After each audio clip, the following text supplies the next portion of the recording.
పెద్దపల్లి జిల్లా మంథాని మండలం గుంజపడుగు గ్రామంలో ఉపాధి హామీ కూలీలను బీజేపీ ఎంపీ అభ్యర్థి గోమాసి శ్రీనివాస్, జిల్లా అధ్యక్షులు చంద్రపట్ల సునీల్ రెడ్డి కలిసి వారి సమస్యలను అడిగి తెలుసుకుని గ్రామాలు మరింత అభివృద్ధి చెందాలంటే కమలం గుర్తుకు ఓటు వేసి గెలిపించాలని కోరారు.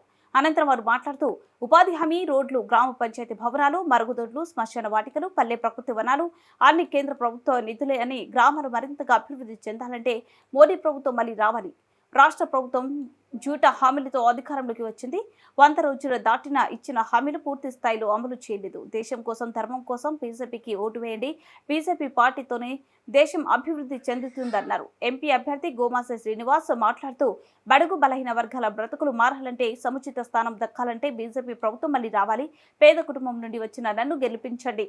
ధనవంతుల కుటుంబ రాజకీయాలు చరమగీతం పాడాలి. బీజేపీ అధికారంలోకి రాకుండా కాంగ్రెస్ ఎన్ని కుట్రలు చేసినా అంతిమ విజయం మనదే అన్నారు. దేశంలో మూడోసారి ప్రధానమంత్రి అవుతాడు.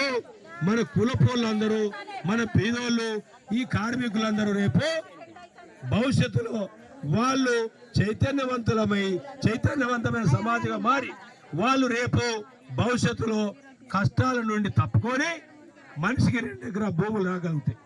ఇవాళ భూములు వస్తాయి, రేపు పిల్లలు చదువుకుంటారు, రేపు మీ యొక్క భవిష్యత్తు మారుతుంది. యోకి మారాలని మీకోసం మేము వచ్చినాం.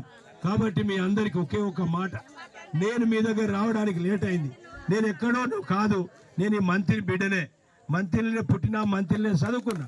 కాబట్టి నాకు మీ సమస్యలు తెలిసిన వ్యక్తిగా, నేనే అన్ని తెలిసిన వ్యక్తి. కాబట్టి మీరందరూ కలిసి ఈసారి నరేంద్ర మోదీని కాపాడాలంటే 13వ తారీఖు నాడు మనకు మాత్రం కమలం గుర్తుకు ఓటేయాలని కోరుతూ మీరందరూ, కాబట్టి మీరు నరేంద్ర మోదీ గారికి ఓటేసి దీవించాలని కోరుతూ జై శ్రీరామ్, జై శ్రీరామ్, జై శ్రీరామ్.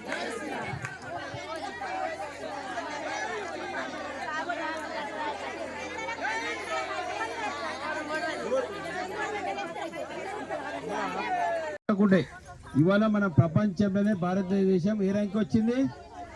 ఈ 10 సంవత్సరాలలో 5వ ర్యాంక్ వచ్చింది. ఈసారి మళ్ళా గెలుస్తాడు, మళ్ళీ 400 సీట్లు గెలుస్తాడు నరేంద్ర మోడీ. ఈసారి ఈ 5 ఏళ్ళలో మళ్ళీ 3వ ర్యాంక్ వస్తాడు. నరేంద్ర మోడీ మన దేశాన్ని తీసుకుపోతాడు, మన హిందుత్వాన్ని, మన దేవుళ్ళని, మన గుళ్ళని కాపాడుతాడు.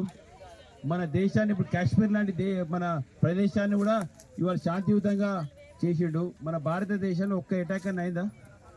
అంతకుముందు ఎట్లయినా ఊకే బాంబ్ బ్లాస్ట్ అయ్యేదా లేదా? ఒక్క అటాక్ అయిందా? కాలే. ఎందుకంటే ఎవడన్నా మన దేశం మీద అటాక్ చేస్తే అన్ని డబ్బులు మెజర్మెంట్ ప్రకారంగా రావాలని చెప్పిండు. కానీ పైసలు పంపించేది నరేంద్ర మోదీ అయితే ఆ పైసలు ఈ రాష్ట్రం ఉన్న గవర్నమెంట్ సర్కార్ ద్వారా మీకు వస్తున్నాయి. పైసలు వచ్చేటి నరేంద్ర మోదీ దగ్గర నుంచి ఇక్కడ జమ అయ్యేది తెలంగాణ రాష్ట్రంలో. ఇక్కడికి వచ్చే వరకు రేవంత్ రెడ్డి సర్కారు అతడు ఏం చేస్తున్నాడంటే, మీరు చేసిన కష్టానికి తగు న్యాయం చేయకుండా, మీ శ్రమశక్తిని పూర్తిగా గుర్తించకుండా ఇంజనీర్లు అనేటోళ్ళు డబ్బులు రాకుండా తక్కువ చేయిస్తున్నారు. ఇది వాస్తవం. మేమేం కోరుకుంటున్నామో, ఏ ప్రజలకైతే ఉపాధి లేక ఉపాసం ఉంటున్నారో వాళ్ళ కోసం నరేంద్ర మోదీ గారు పెట్టినటువంటి ఈ ఉపాధి పథకంలో వచ్చే పైసలు పూర్తిగా మీకు రావాలని మేమందరము భారతీయ జనతా పార్టీ తరపున మీ బిడ్డగా, మీ మాదిగ కులంలో పుట్టినటువంటి నేను మీ సమస్యలు తెలిసిన వ్యక్తిగా, తెలుగు కులంలో పండ్లు అమ్ముకొని బతుకుతే కాళ్ళకు బొగ్గులు వచ్చి ఎండాకాలము చెట్ల కింద పడి నీళ్లు పోసుకొని కాళ్ళు కాపుకున్నటువంటి సమస్యలు తెలిసిన వ్యక్తిగా, ఇవాళ మనకు తిండి లేదు, ఇవాళ మన పోరగాళ్ళు చదువుకోవడానికి స్కూళ్ళల్లో అడ్మిషన్ లేవు, మన చేతులలో పైసలు లేవు. ఇవన్నీ జరుగుతుంటే ఇవాళ మేము నరేంద్ర మోదీ పార్టీ పక్షాన మీ దగ్గరికి వచ్చినాము. ఎందుకు వచ్చినామంటే 4 నెలల కింద ఆడోళ్ళందరికీ 2500 రూపాయలు మీ ఖాతాలో ఎత్తనని ఇక్కడ ఉన్నటువంటి సర్కారు రేవంత్ రెడ్డి అంటోడు మనలందరినీ మోసం చేసిండు. ఎవరిని మోసం చేసిండు? మాదిగోళ్ళని చేసిండు, ఇక్కడ మాలోళ్ళని చేసిండు, ఇక్కడ తెలుగోళ్ళని చేసిండు, గొల్లోళ్ళని చేసిండు, బుడగజంగాలని చేసిండు, నాతకనోళ్ళని చేసిండు, అందరి ఎస్సీలని బీసీలని మోసం చేసిండు. గిన్నెలు ఎవరన్నా రెడ్డి వాళ్ళు ఉన్నారా? గిన్నెలు ఎవరన్నా ఎలుమోళ్ళు ఉన్నారా? గిన్నెలు ఎవరన్నా బాబురోళ్ళు ఉన్నారా? గిన్నెలు ఎవరన్నా చౌదరులు ఉన్నారా? ఉన్నోళ్ళే మన కులపోలు కదా అమ్మాయిను, ఉన్నోళ్ళే మన కులపోలు కదా. కాబట్టి నేను మీ కులపోనికి వచ్చాను, మీ దగ్గర మీ కులపోనికి వచ్చిన. మీ కులపోనికి ఎందుకు వచ్చిందంటే మీ సమస్య నాకు తెలుసు. మేము ఉపాసం బతికిన వాళ్ళం, మేము తిండి లేకుండా ఉపాసం ఉండి చదువుకున్నాం, మేము ఇది నేర్చుకున్నాం.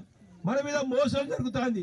ఆ మోసాన్ని మీ పక్షాన ఉండి కొట్లాడాలని మీ దగ్గర వచ్చినాం. కాబట్టి మీరు అందరూ